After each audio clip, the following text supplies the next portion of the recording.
नमस्कार। आज हम एक ऐसे आइडिया पर बात करने वाले हैं जो सुनने में थोड़ा उल्टा लगता है। सोचिए, अगर आपसे कहा जाए कि हाई प्रेशर सिचुएशंस में बेहतर परफॉर्म करने का और मेंटल पीस पाने का राज है रिजल्ट की परवाह छोड़ देना। सुनने में अजीब लगता है ना? बिल्कुल। आज की दुनिया में तो सब कुछ रिजल्ट्स पर ही टिका है। एग्जैक्टली पर हमारे पास liberation through equanimity, the path of निष्काम कर्म नाम का एक लेख है और ये भगवत गीता के एक श्लोक के जरिए इसी उल्टी लगने वाली बात को समझाता है। तो आज हम इसी सोर्स की मदद से ये समझने की कोशिश करेंगे कि कर्म के फल से अटैचमेंट छोड़ने का असली मतलब क्या है और क्या ये 2000 साल पुरानी सलाह आज हमारी एंजाइटी से भरी जिंदगी में वाकई काम आ सकती है। और ये सलाह दी कहाँ जा रही है, वो कॉन्टेक्स्ट बहुत जरूरी है। हाँ, ये कोई शांत आश्रम में दिया गया उपदेश नहीं है। ये ज्ञान दुनिया के सबसे बड़े युद्ध कुरुक्षेत्र के मैदान में दो सेनाओं के बीच खड़े होकर दिया जा रहा है। ओहो, अर्जुन जो उस वक्त के सबसे बड़े योद्धा थे, अपने ही परिवार वालों के खिलाफ लड़ने के ख्याल से पूरी तरह टूट चुके हैं। उन्होंने हथियार डाल दिए हैं। अल्टीमेट प्रेशर और कंफ्यूजन का माहौल। इससे ज्यादा हाई स्टेक सिचुएशन हो ही नहीं सकती। और उसी पल में श्री कृष्ण उन्हें ये श्लोक बताते हैं। ओके। कर्मजम बुद्धियुक्ता ही फलम त्यक्त्वा मनीषणः जन्म बंध विनिर्मुक्ता पदम गच्छन्ति नामयम। ओके, तो इस श्लोक को थोड़ा तोड़कर समझते हैं। सोर्स में इसका वर्ड बाय वर्ड ब्रेकडाउन है, लेकिन अगर हम इसकी कोर आइडियाज को पकड़ें तो शायद बात ज्यादा जल्दी समझ आएगी। बिल्कुल। इस श्लोक की पहली लाइन कर्मजम बुद्धियुक्ता ही फलम त्यक्त्वा मनीषणः बेसिकली एक हाउ टू गाइड है। अच्छा। ये बताती है कि जो मनीषणा यानी ज्ञानी लोग हैं वो करते क्या हैं। इसमें दो की आज्ञाज हैं। पहला है बुद्धियुक्ता और दूसरा है फलम त्यक्त्वा। फलम त्यक्त्वा का मतलब तो सीधा लग रहा है, फल का त्याग करके। लेकिन बुद्धियुक्ता का मतलब सिर्फ इंटेलिजेंट होना तो नहीं होगा। नहीं, और यहीं पर पूरा सार छिपा है। सोर्स के मुताबिक यहाँ बुद्धि का मतलब है समत्व बुद्धि, अ बैलेंस्ड इंटेलेक्ट। समत्व बुद्धि। हाँ, ये वो माइंडसेट है जो सक्सेस, फेलियर, प्रॉफिट लॉस, सुख दुख में डगमगाता नहीं है। ये एक तरह की मेंटल स्टेबिलिटी है। हाँ। तो बुद्धियुक्ता वो इंसान है जिसके पास ये बैलेंस माइंडसेट है। यहाँ बात और भी दिलचस्प हो जाती है। तो ये आईक्यू की बात नहीं हो रही। नहीं, ये ईक्यू यानी इमोशनल इक्वानिमिटी की बात हो रही है। एक ऐसा दिमाग जो नतीजों के उतार चढ़ाव से परेशान नहीं होता। और इस माइंडसेट के साथ वो फलम त्यक्त्वा यानी फल को छोड़ता है। एग्जैक्टली। और ये छोड़ना, ये त्याग आलसी होना नहीं है, ये एफर्ट छोड़ना नहीं है, ये एफर्ट के रिजल्ट से इमोशनल अटैचमेंट छोड़ना है। आप अपना 100% दो, लेकिन रिजल्ट आपके ईगो का हिस्सा न बने। ये दोनों चीजें बैलेंस्ड माइंडसेट और डिटैचमेंट फ्रॉम द रिजल्ट एक साथ काम करती है। ठीक है, तो जो ज्ञानी लोग इस बैलेंस्ड माइंडसेट के साथ रिजल्ट से डिटैच होकर काम करते हैं, उनका होता क्या है? श्लोक की दूसरी लाइन इसी के बारे में होगी फिर। जी, दूसरी लाइन है जन्म बंध विनिर्मुक्ता पदम गच्छन्त्यनामयम। ये उस एक्शन का आप कह सकती हैं रिजल्ट बताती है। ओके। जन्म बंध विनिर्मुक्ता का मतलब है जन्म के बंधन से मुक्त होकर। ये एक गहरा फिलोसॉफिकल कॉन्सेप्ट है। भारतीय दर्शन के अनुसार हम अपने कर्मों के फलों से इतने बंध जाते हैं कि यही हमें बार बार जन्म मृत्यु के साइकिल में फंसाए रखता है। ये सिर्फ इस जिंदगी के स्ट्रेस से आजादी की बात नहीं है। नहीं, ये एक बहुत बड़े साइकिल से आजादी की बात है। और वो आजादी मिलकर पहुंचते कहाँ है?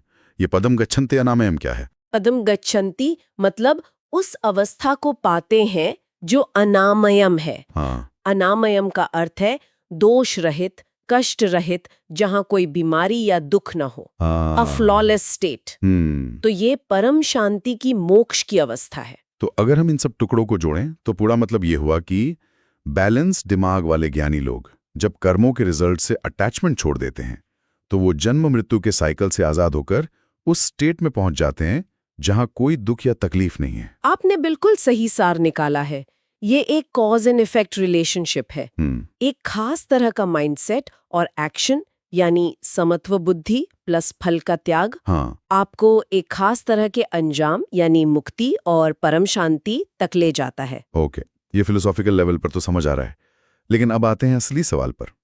आज की दुनिया में जहां performance reviews, exam grades, market shares, social media likes सब कुछ रिजल्ट्स पर टिका है, वहां बिना फल की इच्छा के काम करना कितना प्रैक्टिकल है? क्या ये हमें मतलब डायरेक्शनलेस या लेस एम्बिशियस नहीं बना देगा? ये सबसे जरूरी सवाल है और इसका जवाब बहुत सटल है। गीता या ये श्लोक एम्बिशन के खिलाफ नहीं है।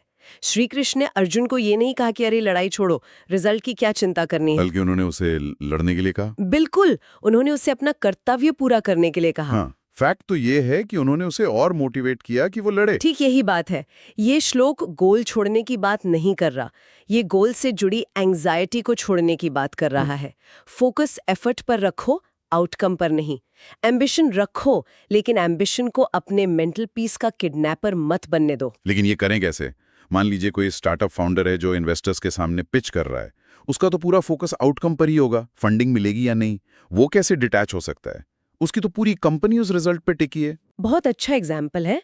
उस फाउंडर के लिए निष्काम कर्म का मतलब ये नहीं है कि वो सोचे फंडिंग मिले ना मिले क्या फर्क पड़ता है। नहीं, इसका मतलब है कि वो अपनी पूरी एनर्जी, अपना 100% फोकस एक बेहतरीन पिच तैयार करने में लगाए। प्रोसेस में। हाँ, हर सवाल का जवाब देने में, अपना विजन समझाने में वो प्रोसेस को ओन करे। पिच देते समय वो क्या होगा अगर फंडिंग नहीं मिली, या क्या होगा अगर वो हंसने लगे, इस एंग्जाइटी से अपने दिमाग को आजाद रखे। तो ये एक तरह से परफॉर्मेंस को बेहतर भी कर सकता है। बिल्कुल। जब कोई रिजल्ट के बोझ से फ्री होकर काम करता है तो शायद वो अपना बेस्ट दे पाता है। निस्संदेह। मॉडर्न साइकोलॉजी में कॉन्सेप्ट है फ्लो स्टेट का। हाँ, सुना है मैंने। जिसे मिहाली चिसिक्सिन-मिहाली ने पॉपुलराइज किया था।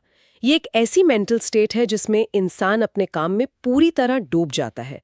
उसे समय का पता नहीं चलता, उसे खुद की चिंता नहीं रहती, उसका पूरा ध्यान सिर्फ उस काम पर होता है। और रिसर्च बताती है कि लोग अपनी पीक परफॉर्मेंस इसी फ्लो स्टेट में देते हैं। और फ्लो स्टेट में आप रिजल्ट के बारे में नहीं सोच रहे होते हैं, आप बस वो काम कर रहे होते हैं। एग्जैक्टली। फ्लो स्टेट में जाने के लिए रिजल्ट की एंग्जाइटी को हटाना पड़ता है।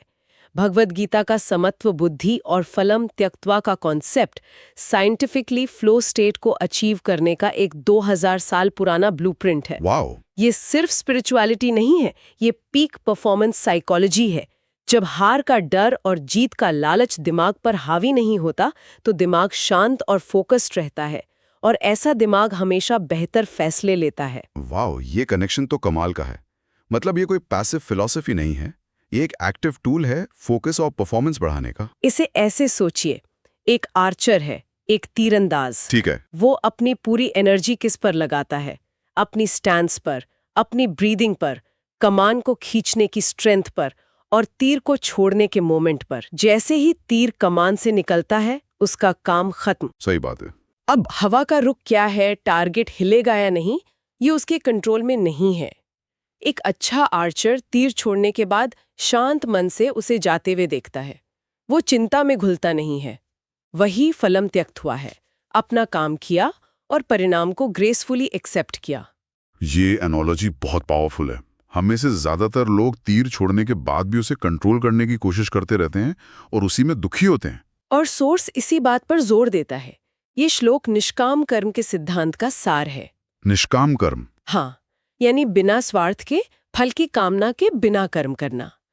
पर इसमें एक और लेयर है, जो है समर्पण।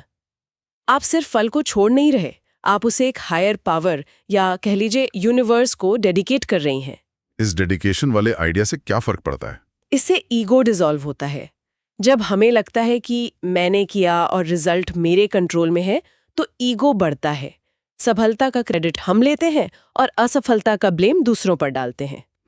सही है। लेकिन जब हम अपने एफर्ट को एक डेडिकेशन की तरह देखते हैं, तो हम प्रोसेस के मालिक बनते हैं, रिजल्ट के नहीं। तब सफलता विनम्रता लाती है और असफलता एक लर्निंग बन जाती है, पर्सनल डिफीट नहीं। तो इस पूरी चर्चा से ये तो साफ है कि ये श्लोक सिर्फ एक धार्मिक उपदेश नहीं है, बिल्कुल, बल्कि ये इंटरनल फ्रीडम के लिए, एक तरह की मानसिक आजादी के लिए एक प्रैक्टिकल गाइड है। बिल्कुल, ये जिंदगी जीने की एक कला है। एक्शन में रहते हुए भी एक्शन के इमोशनल बैगेज से मुक्त रहना। यह हमें सिखाता है कि अपना काम, अपनी ड्यूटी पूरी लगन से करो, लेकिन उसके रिजल्ट से अपनी सेल्फ वर्थ को मत जोड़ो, क्योंकि आखिर में रिजल्ट से यही अटैचमेंट ही तो दुख की जड़ है। हम एक्सपेक्टेशंस बनाते हैं और जब वो पूरी नहीं होती तो हम दुखी होते हैं। ये श्लोक उस एक्सपेक्टेशन के धागे को ही काटने की बात कर रहा है। और यहाँ एक आखिरी बहुत जरूरी बात पर गौर करना चाहिए। श्लोक में जो फाइनल डेस्टिनेशन बताया गया है, अनामयम पदम, वो दोष रहित अवस्था। हाँ, वो कोई मरने के बाद मिलने वाला फैंटेसी हेवन नहीं है। मतलब ये कोई फिजिकल लोकेशन नहीं है। नहीं, सोर्स का इशारा ये है कि ये एक साइकोलॉजिकल स्टेट है, मन की एक अवस्था है, हाँ। जिसे इसी जीवन में यहीं और अभी एक्सपीरियंस किया जा सकता है। अच्छा। ये रोजमर्रा की व्हाट इफ वाली एंजाइटी से मुक्ति है। ये उस मेंटल नॉइज से आज़ादी है जो सक्सेस और फेलियर से पैदा होती है।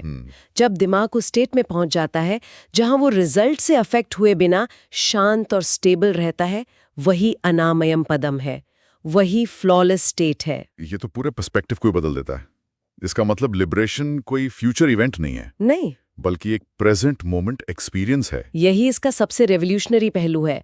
मोक्ष या फ्रीडम कोई दूर का सपना नहीं, बल्कि सही समझ और प्रैक्टिस से पाई जाने वाली एक लिविंग रियलिटी है।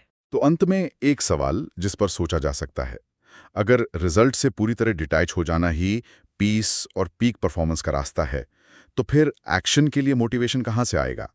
अगर हमें ना तो सक्सेस का लालच हो और ना फेलियर का डर, तो वो कौन सी ड्राइविंग फोर्स होगी जो हमें रोज सुबह बिस्तर से उठकर मेहनत करने के लिए इंस्पायर करेगी?